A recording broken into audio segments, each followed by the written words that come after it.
What's going on, guys? Just out of boredom, I decided to paint and weather another rat rod setup. I don't know what I'm going to do with this one yet, but I did want to kind of talk about the process. I wasn't really going to do a video about it, but here we are. We've had some happy accidents, and I wanted to kind of explain the process a little bit. Every process I do is a little bit different. I always try new things. Tried different color combos this time. I am missing one can there. I threw it away yesterday because it was empty, and the trash is already taken out. So we're missing one color. It is a Rust-Oleum, just a regular old Rust-Oleum gloss. I don't know what kind of blue, almost as blue as the truck in the background. But so what I did, this body was one of the older SLS prints, so it was already dyed black, and had a pretty good texture. wasn't really a defective one. Had some ridges in it, not bad. So what I started off with was this U-Pole sandable primer. That is very sandable. I will say that. It's nothing like the Rust-Oleum primer next to it. So I did a real heavy coat of that, and I spent some time with 320 grit, and got it actually pretty dang smooth.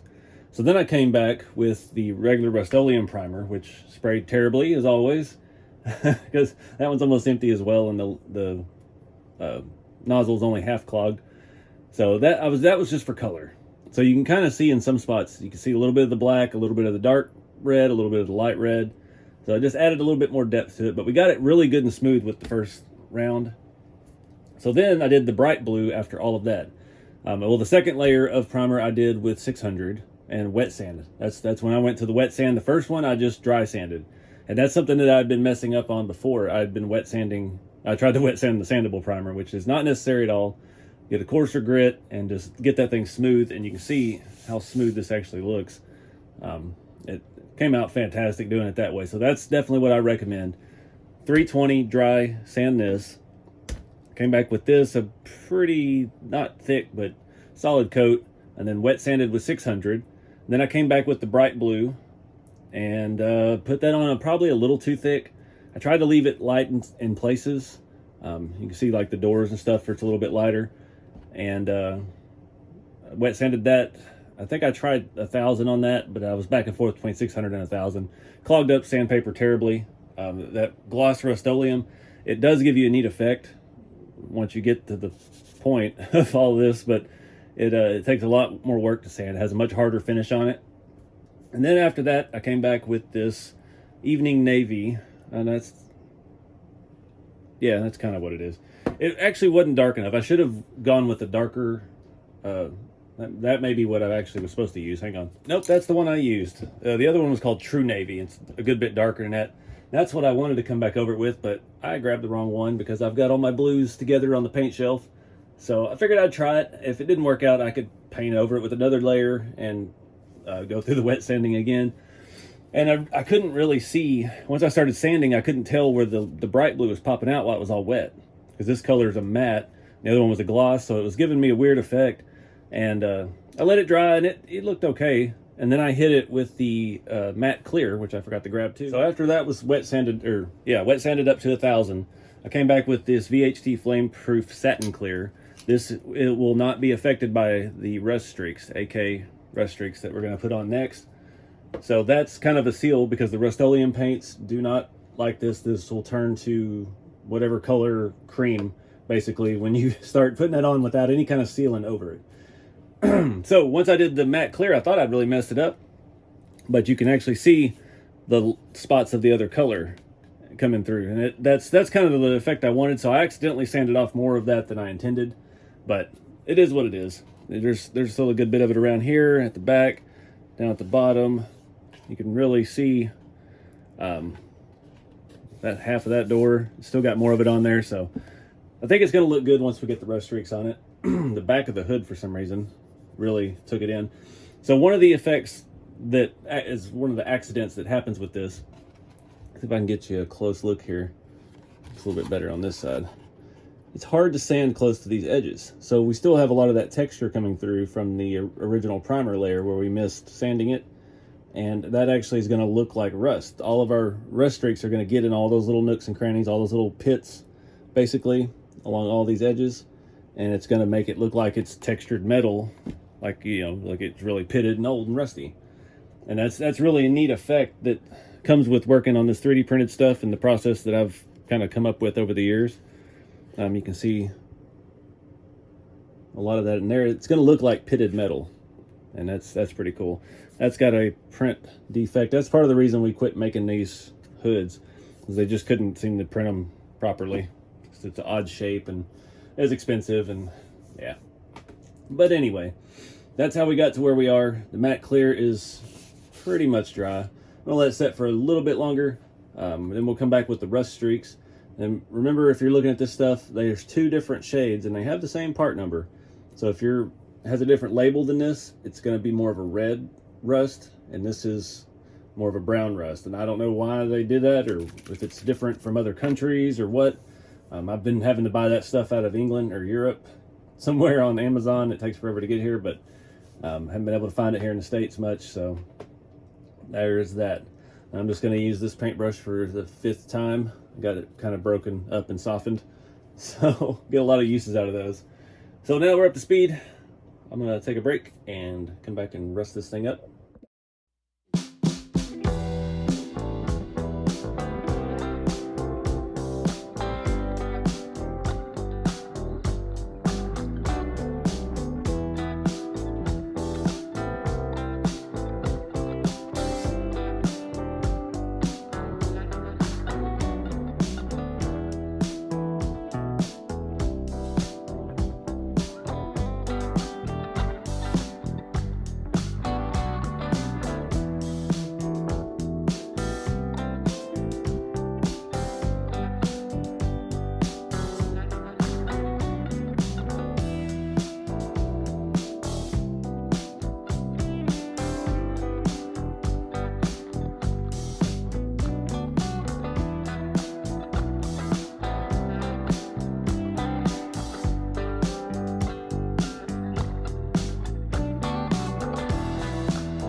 All right, I use my cow RC wipes here to get all this off my fingers. It's just inevitable. I ran out of rubber gloves a long time ago. So you can see some of the texture and stuff coming through. This is gonna look awesome, I think. Gonna let this stuff dry. It will dry quicker in some heat. I'm not in any hurry. It's kind of end of the night, so I think I'm just gonna let it set up overnight. And if it's still tacky in the morning, we'll hit it with a heat gun. Did that once before. It actually worked out really well. Just got to make sure I didn't splatter rust all over other things other than the table. This stuff will even come off with, how'd it get way back there? Oh man. I ain't worried about up here, but I don't want it on my pretty black shop truck back there. So, pretty excited about this. So we'll see how it looks in the morning. All right, guys, it's been almost a whole day. I got it mostly dry enough to go ahead and mount up. It'll probably take a week to fully cure. Put it on pretty thick. So that's how that stuff works. Came out fantastic though. I'm digging the shades. I'm glad it didn't come back. The rust streaks really adds a lot of darkness to it. And doing that matte clear, that satin clear over it, adds a little bit more depth too. And it makes the 2 colors kind of separate. So you can kind of see there's a little pitting in it all around. Came out really nice. The front has some very nice looking damage in the areas where you'd expect it to be. I'm pretty happy about it. So we're gonna go ahead and mount it up on this chassis. I love the way that stuff does around the windows. This came out good. I left it in that gap intentionally so it kind of builds up in areas. So the back, I like the back. The back came out really good. Lots of pitting. Every old rat rod cab, truck cab, or anything I've seen like that around the back and the bottom gets really, really pitted. So that's kind of cool looking. So this being the discontinued front end, it's going to mount on the furthest out two holes on this. We're gonna take this servo mount off. This was my display chassis. Briefly, I offered this as like a base kit. I just had this generic servo mount. So if you wanted to get some kind of different grill, and you could mount it over the servo however you wanted. I still have these on the website separately. But yeah, that wasn't really taken off that well, and I had enough parts to put together some more kits. So yeah, I pulled all these and put regular rat rod grills with them. These rails, I believe I clear coated. They have a little bit of surface rust. I believe that's underneath the clear coat. So I do that to the ones I take to events because I'm out in the elements. Down in Georgia, it rained and stuff. So I had the shop truck. I didn't have time to clear coat before that. So they got a little rusty, and I had to sand it down, grind it down, and clear coat it once we got back. So let me get some tools, and we're gonna mount this up. The way this was designed, to put a magnet in here and make a metal firewall. Since I'm just gonna offer this as the base set, I'm gonna put an M4 bolt through there and just tighten it up to keep everything centered. And but yeah, I'm gonna offer this. I don't know yet. I mean, it's gonna take a week for it to dry. It'll pretty much be time to go to events. So I may have it for sale at Crawfest and Beat the Creek, or if it sells, I won't. So don't know where it'll be at by the time this video comes out, because I'm a little bit far ahead still. So anywho, quit rambling, get to building. So the way this body attaches to the chassis, the back, it just slides in and it kind of wedges in between the rails. You can squeeze it if it needs to be, depending on how your suspension and four-link and stuff is mounted. You can put rods in to space everything out. The front actually has grub screws that go into here, and you stretch the body around and it snaps into the holes on the chassis. So I've got some of these. I think I grabbed 8mm, and we'll just thread those in. It's a little bit of a trick because it's going in at an angle. I'll try to do them, spread this out a little bit. Get these things started. It's a good thing about these bodies being flexible. Made it really nice mounting option. We just want it to stick out about as thick as the frame rail is. If I can get the tool out of it. There we go. Trying to be careful too. If this rust streak isn't dry, we'll start getting the texture of the towel showing through in there. And we don't want to do that.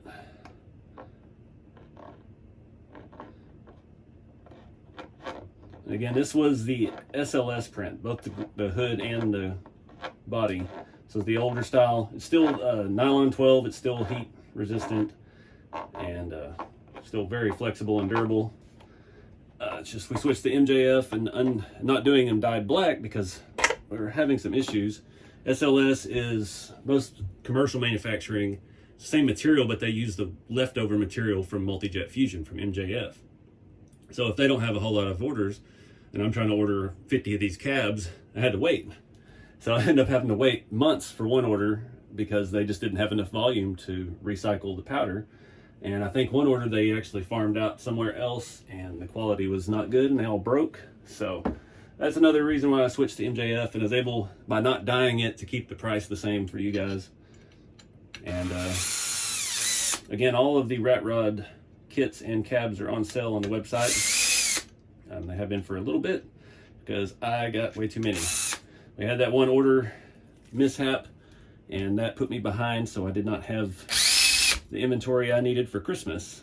And yeah, I got it after Christmas, which you know, people already spent all their money after Christmas. And yeah, I've got a lot of cabs. So if you're looking for one, holler at your boy. Now this is just like the front servo mount. It does taper in, and there's a reason for that. The way the front suspension mounts, these radius arms would run parallel with the frame, so we need the frame to narrow so we can clear the bolt heads on the side of the grill. So that's why I've had some confusion with that. People putting the kits together like, mine's bent, I don't know what's going on. It's like, well, it's supposed to be. It's just how we did it. Made a lot of sense.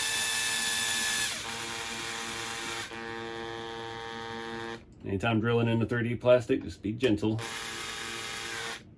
Don't want to strip anything. You can also use coarse thread, like RC4 drive body screws. Work well into this stuff. Set that out. Now, getting the bolt between the two is a little tricky. Slide the back down. See how it lines up as we get the body in. All right, so our hood is just a little low. We'll flip it over, and I'll grab an M4 bolt. I've got a odd set of M4 and M5 hardware I needed for something, so they've been coming in handy for this. And we're just gonna run a bolt and a washer and a nut through there. Keep everything jiving. All right, I'm gonna cheat here. It is M3, not M4. M4 fits through the cab side, but it does not fit through the hood side. So, yeah, mess that up. I'll just put a non-locking nut on there. This is a little janky here. I might have to get the regular tool for it. Not holding itself together. There we go. I'll just snug these up together.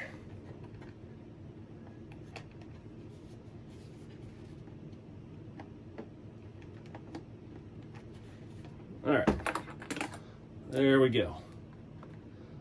Job nice. So, all right, so that's it. I hope helped clarify my process a little bit. I don't want any two to ever be the same, so I tried to stick with different colors. This one, even more different. I did another blue one. I did a limited edition run back a while ago with the regular rat rod grills. I did 5, and I had a blue one with it as well, and it was different than both of these. Always, you know, that was the first time I've done the blue on it, and I've done the blue on my Scottsdale, and I've done it even different than both of these as well. So yeah, I was just trying to keep them all different. This one really came out good. I think I used, I don't remember which color I put first on that. I have to go back and watch my own video.